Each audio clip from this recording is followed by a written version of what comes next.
નવી વિદ્યાલયમાં આપનું સ્વાગત છે। આપણે ધોરણ 10 અંગ્રેજીમાં છેલ્લા વિડીયોમાં યુનિટ 2 હ્યુમન રોબોટ વિશે અભ્યાસ કર્યો। થોડીક આપણે જે સ્ટોરી છે એ રિવાઇઝ કરી લઈએ, થોડી પુનરાવર્તન કરી લઈએ। તો રામજી 070 નામનો રોબોટ છે, જેને પ્રેમ ચોપરા નામનો વ્યક્તિ ખરીદે છે। સુપર રોબોટ પ્લાઝા નામનો એક મોલ છે, ત્યાંથી આ રોબોટની ખરીદી થાય છે। તેનો જે સેલ્સમેન હોય છે એને ડેમોન્સ્ટ્રેટ કરે, કોઈ એક્સપ્લેનેશન કરે છે કે આ રોબોટ જે છે એ 3 સિદ્ધાંતો પર કામ કરે છે। એમાં પ્રથમ સિદ્ધાંત છે કે તે પોતાના માલિક અથવા પોતાના સેલ્સ જે હોય એને આજ્ઞાનું પાલન કરશે। સેકન્ડ જે પ્રિન્સિપલ હોય છે એ હોય છે કે પોતાના જે બીજા કોઈ લોકો હોય વ્યક્તિને નુકસાન નહીં કરે। અને ત્રીજો પ્રિન્સિપલ કે પોતાની જાતને પણ નુકસાન નહીં કરે। બાકીના જે પાછળના બે સિદ્ધાંતો છે એના ઉપર ધ્યાન ન આપતા જે પ્રેમ ચોપરા હતો એ પ્રથમ જે પ્રિન્સિપલ હતો, સિદ્ધાંત હતો, નિયમ હતો, એના ઉપર ફોકસ કરે છે અને વિચારે છે કે આ જે રોબોટ છે એને હું માર્કેટમાંથી ગ્રોસરી પણ લઉં, તેને થ્રુ મદદથી ગ્રોસરી પણ મારા ઘેર સુધી પહોંચાડી શકું, તો આની પાસે કેમ કોઈ એવું કાર્ય કરવું જેનાથી મને ફાયદો થાય। તો એ એક જ્વેલરી શોપમાંથી જ્વેલરી ચોરી કરાવે છે। ત્યાં સુધી મને ખબર પડતી નથી। ઘણી ઘણી અલગ અલગ સ્થળોએ રોબોટ જાય છે, ચોરી પણ કરે છે। પણ શરૂઆતની અંદર કોઈ પણ વેપારીઓને કે નાના દુકાનદારોને ખબર પડતી નથી કે રોબોટ આપણા શોપમાંથી કોઈ પણ પ્રકારની ચોરી કરીને જઈ રહ્યો છે। પરંતુ એકવાર અફઘાની ગ્રેપનો જે માલિક હોય છે, શું હોય છે દ્રાક્ષનું, અફઘાની ગ્રેપનો એક ઝુમકો હોય છે અને એ ચોરાય છે। ત્યારે અચાનક તેના દુકાનદાર જે શોપનો જે માલિક હોય છે એને ખ્યાલ આવે છે કે આ જે ગ્રેપ છે એને આ રોબોટે ચોરાવ્યો છે। ત્યારબાદ ધીમે ધીમે વાત પ્રસરી જાય છે કે ભાઈ રોબોટ છે અને રોબોટ દરેકે દરેક શોપમાં જઈને ચોરી કરે છે। તો ધીરે ધીરે વેપારીને ખબર પડશે। આ વાત ત્યારબાદ પોલીસ સ્ટેશન સુધી પહોંચે છે। પોલીસ સ્ટેશન ધરપકડ કરે છે। પ્રેમ ચોપરાના ઘરે પણ એકવાર તપાસ કરે છે, ત્યાંથી કોઈ પણ પ્રકારનું જ્વેલરી પ્રાપ્ત થતું નથી। ત્યારબાદ જે મેટર છે કોર્ટમાં જાય છે। જેનો માલિક હોય છે એને જ્યાં સુધી હેરિંગ ના થાય ત્યાં સુધી, નેક્સ્ટ સુનાવણી ના થાય ત્યાં સુધી તેને બેલ ઉપર એટલે કે જામીન પર છોડવામાં આવે છે। ત્યારબાદ રોબોટ હવે પછી કોર્ટમાં જશે એવી હેડલાઇન ન્યૂઝપેપરમાં આવે છે, એટલે જોવા માટે લોકોનું થોડું એકઠું થાય છે। આ બધી અદાલતની કાર્યવાહીમાં મુખ્યત્વે વકીલ હોય છે, ગોયલ નામનું કેરેક્ટર આપણને આપેલું છે। આ ગોયલ નામનું કેરેક્ટર જે છે એ રોબોટને અલગ અલગ પ્રકારના પ્રશ્નો પૂછે છે। સામે રોબોટ એની મેટાલિક વોઇસની અંદર જવાબ આપે છે। તો આપણે આટલું ભણ્યા હતા, એમાં એક ખાસિયત એવી હોય છે કે જે રોબોટો છે એ ફક્ત 1 વીક સુધીની મેમરીની પાસે રહે। જ્યારે કોર્ટમાં મેટર પહોંચે છે આ તકરાર, ત્યારે ઓલરેડી 15 દિવસ થઈ ચૂક્યા હોય છે। તો રોબોટ ફક્ત 7 દિવસની જ વસ્તુ યાદ રાખી શકે છે, યાદ શક્તિ ફક્ત 7 દિવસની છે। તો ક્યાંક ને ક્યાંક એવી તકલીફો ઊભી થાય છે કે 15 દિવસ પછી જે ઘટના અદાલતમાં આવી છે એ જે તેની પાસે જે પ્રોગ્રામમાં ફિટ થયેલી છે એ નહીં આવે, કારણ કે 7 દિવસથી જ વસ્તુની યાદ રહેવાની હતી, બરાબર। ત્યાં સુધી આપણે પહોંચી જવા આગળ ભાષાંતર જોઈએ।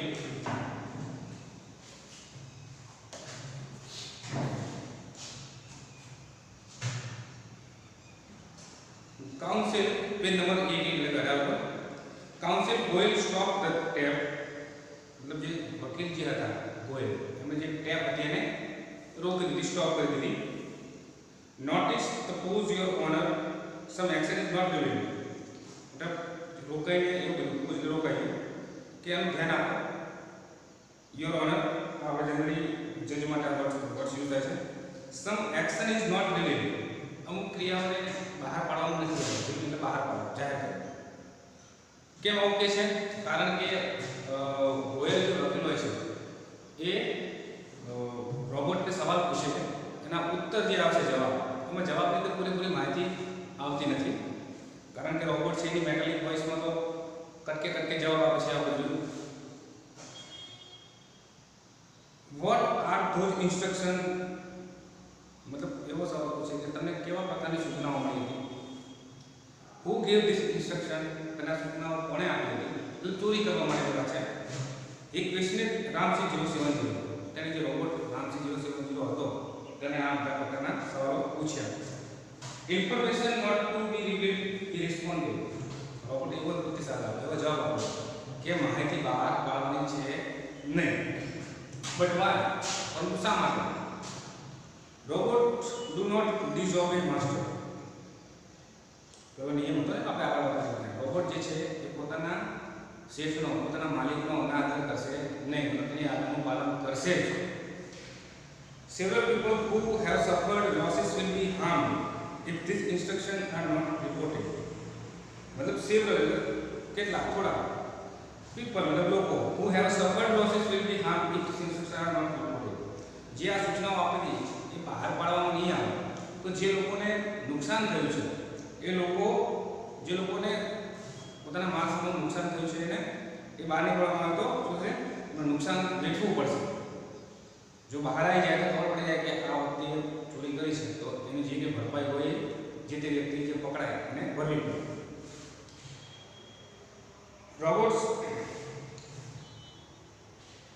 robots do not harm people sorry what were those instructions council Boyle persuaded मतलब તે સૂચનાઓ કઈ હતી એવું કોણે કીધું જે કાઉન્સિલ मतलब વકીલ જે ગોયલ હતા એણે આગળ કીધું કે તેને કયા પ્રકારની સૂચનાઓ મળી હતી robots do not harm people Ramsey 070 responded mechanically યાંત્રિક રીતે Ramsey 070 એ જવાબ આપ્યો કે robots do not harm people robot છે જે અન્ય લોકોને નુકસાન પહોંચાડતો નથી many people have suffered speak up Ramsey 070 counsel Gold stressed each word मतलब each word એટલે દરેક શબ્દ પર ભાર મૂકતા જે વકીલ હતા બોલે એમણે એવું કીધું many people have suffered ઘણા બધા લોકોને નુકસાન થયું છે નુકસાન વેઠવું પડ્યું છે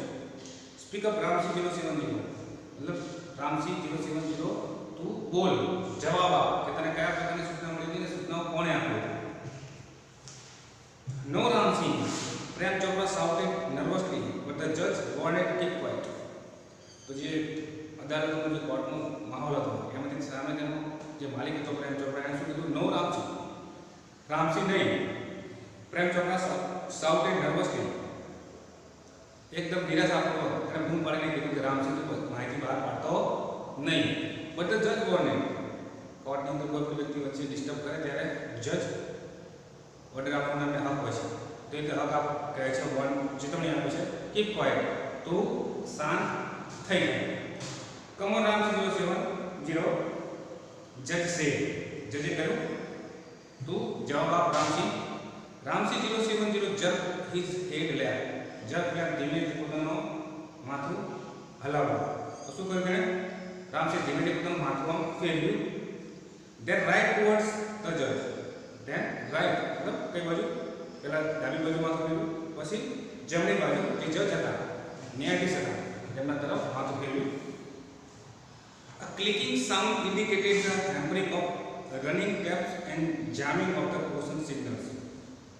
वहाँ माथुं फેરવ્યું આમ ધીમે તો રોબોટ તો આપણે ખબર છે સર્કિટથી બનેલો મશીનથી બનેલો યંત્રથી બનેલો તો ધ ક્લિકિંગ સાઉન્ડ मतलब ક્લિક થતો હોય અવાજ ઇન્ડિકેટેડ દર્શાવવું દેખાવાનું the hampering of running taps मतलब જે ટેપ ચાલી રહી હતી એને નુકસાન થઈ રહ્યું હતું હેમ્પર એટલે નુકસાન થયું and jamming of motion signals એટલે સાવધાન રહેવું જામિંગ એટલે જામ થાય અને એવા ચિહ્નો બહાર આવતા હતા કે જામ થયેલા હોય યંત્ર જામ થઈ ગયું હોય કારણ કે ધીમેથી આમ સ્મૂથલી ન કરી શકો Ramsey જ્યારે એનું જે ગરદન છે એ જામ થઈ ગઈ હોય એવા સિગ્નલ હતા એવા ચિહ્નો હતા એમાં અવાજ એવો આવતો હતો પીપ પીપ પીપ પીપ ધ ક્રેકિંગ સાઉન્ડ મતલબ તૂટતો અવાજ એન્ડ ધ ઇન્ડિગો લાઇટ मतलब भूरा रंग प्रकाश इंटेंसिफाइड मतलब त्यार શું થયું अब ક્રેકિંગ અવાજ આવ્યો તૂટતો એ રીતે અને ત્યારબાદ ઇન્ડિગો લાઇટ ઇન્ટેન્સિફાઈડ ત્યાં એક ભૂરા રંગની લાઇટ છે A red light flashed on the forehead of Ramsey robot signaling danger. Reporting system failed. હવે અહીંયા જોવા જેવું છે કે red light flashed on the forehead forehead પર અથવા કપાળ તો લાલ કલર શું થયું? Robot signalling danger. આનો મતલબ એવો થાય કે રોબોટ હવે ખતરામાં છે. Reporting system fail. જે સિસ્ટમ રિપોર્ટ કરતી હતી એ એકદમ નિષ્ફળ થઈ ગઈ હતી, મતલબ કાર્યરત નહોતી. Tiny shutters in the center of his chest open and display a small film screen flashing. Tiny मतलब नानी. Displaying a small film screen flashing. बराबर. Tiny shutters मतलब रोबोट નો ભાગ હતો, વચ્ચેનો ભાગ આવે છે. રોબોટના વચ્ચેનો આવો યુનિટ. તો આ પ્રકારનું યુનિટ હતું. એમાં શું હતું? તો એ શટર હતું. અને આ ભાગ શટર. બરાબર. तो tiny shutters in the center of the chest open it, मतलब जो छाती નો ભાગ છે. બરાબર. એ છાતીના ભાગની અંદરથી એક નાનું શટર એવું ખોલ્યું મધ્યમાંથી and display a small TV screen flashing. અને આની અંદર એક નાનું જેવું ટીવી ફ્લેશ હતું તો બહાર નીકળ્યું. સિસ્ટમ ડિસઇન્ટિગ્રેટેડ, मतलब જે સિસ્ટમ જે હતી એનું વિઘટન થઈ ગયું છે, એટલે બંધ થઈ ગયું છે, સિસ્ટમ કાર્યરત નથી. રામસી રોબોટ હેડ ડિફ્યુઝ, मतलब રામસી જે રોબોટ છે તેને બંધ કરી દેવામાં આવે છે. ડિફ્યુઝ એટલે બંધ કરી દીધું. Oh no cried salesman of super robots. આપણે પહેલા પણ વાત કરી કે સેલ્સમેન કરીને એક વ્યક્તિ હતો, જ્યારે પ્રેમ ચોપરા ખરીદી કરવા માટે ગયો ત્યારે બધી માહિતી આપનાર સેલ્સમેન હતો. સેલ્સમેન મોટા ભાગે જે રોબોટ વેચે એનામાંથી અવેર હતો, એની બધી માહિતી હતી. તો એ જ્યારે અદાલતનો માહોલ હતો ત્યારે તે પણ ત્યાં બેઠો હતો. ગોયલ, વકીલ, રામસિંહ, પ્રેમ ચોપરા, જજ બધા એક જગ્યાએ અદાલતમાં ભેગા થયેલા છે. તો oh no cried the salesman of super robot, મતલબ સુપર રોબોટ જે હતો એનો જે સેલ્સમેન હતો એને જોરથી બૂમ પાડીને કહ્યું ઓ નો હી ઇઝ ડિફ્યુઝ, તેનો નાશ થઈ ગયો છે, તેને બંધ કરી દેવામાં આવ્યો છે. હી ઇઝ ડેડ, તે ડેડ થઈ ગયો છે, મૃત્યુ પામ્યો છે. ધેર વોઝ એ હસ ઇન ધ કોર્ટરૂમ. જે અદાલતની અંદર ઘણા બધા હસ એટલે શાંત, એકદમ કામ. તો ત્યારે શું થયું? આ અદાલતની અંદર એકદમ શાંતિ થઈ ગઈ. કેમ કે રોબોટ પાસેથી ઘણી બધી માહિતી લેવાની હતી અને રોબોટને ડિફ્યુઝ કરી દીધો હતો. Science prevailed for a long in the courtroom. ઘણા સમય સુધી પ્રિવેલ એટલે પ્રવર્તું, ઘણા સમય સુધી અદાલતની અંદર શાંતિ પ્રવર્તી રહી. The counsel cleared his throat and said, જે વકીલ હતો પોતામાં ગળું, થ્રોટ એટલે ગળું, થોડું સ્વચ્છ કર્યું, ચોખ્ખું કર્યું અને શું કહ્યું? Robots do not cause harm to people and neither can they disobey their master. એવું કીધું કે એ પોતાના કોઈ પણ લોકોને નુકસાન નહીં કરે અને પોતાના માલિકનો અનાદર પણ નહીં કરે. ડિસઓબે એટલે આજ્ઞાનું પાલન ન કરવું, તો અનાદર કરવું. Those instructions from Mr. Chopra were not to be revealed. This instruction એટલે સૂચનાઓ, આદેશો. Those instructions from Mr. Chopra went not to be revealed.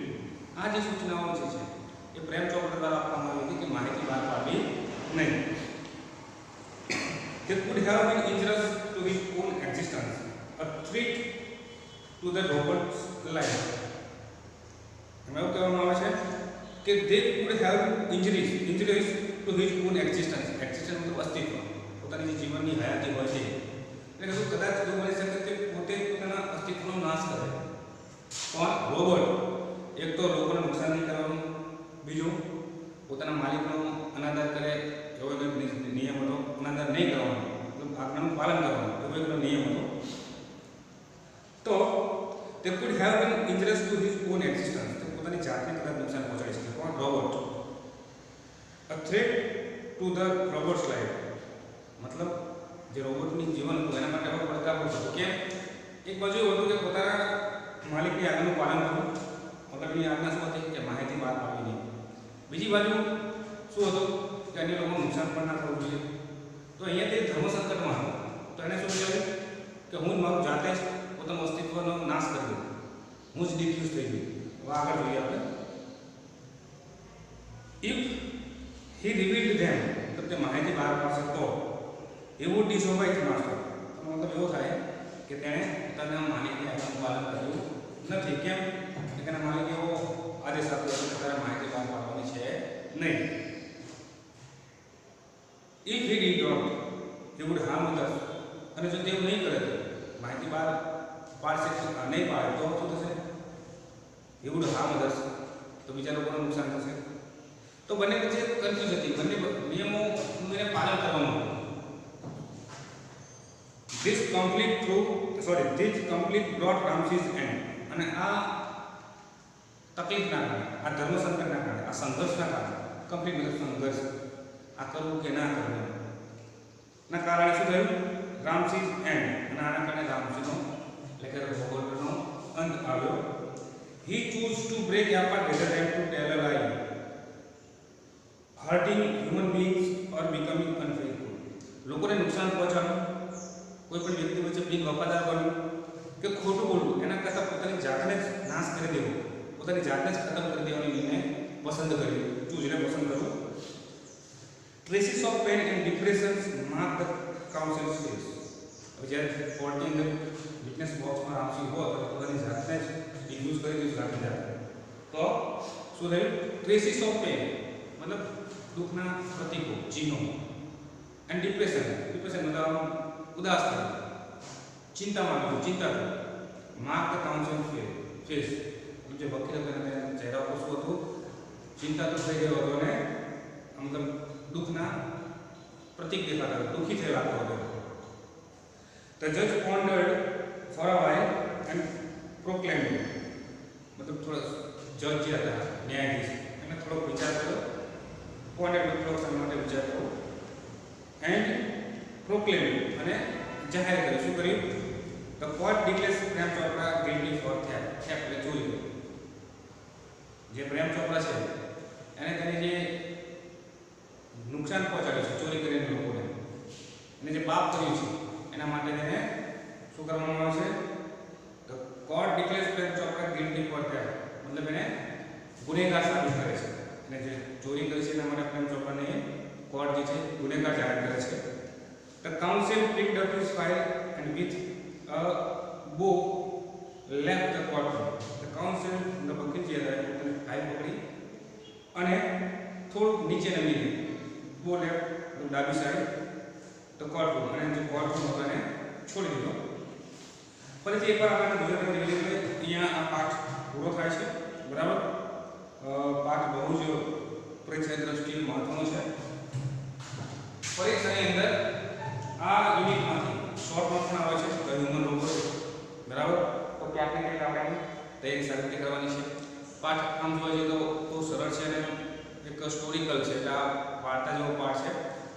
બરાબર, તો અપેક્ષા રાખો મિત્રો કે આ પાઠની અંદર તમને ખબર પડી ગઈ છે પૂરેપૂરી. કોમ્પ્રિહેન્શન, સવાલ જવાબ બધું જ આપણે ચોપડીમાંથી તૈયાર કરવાનું રહેશે. બરાબર.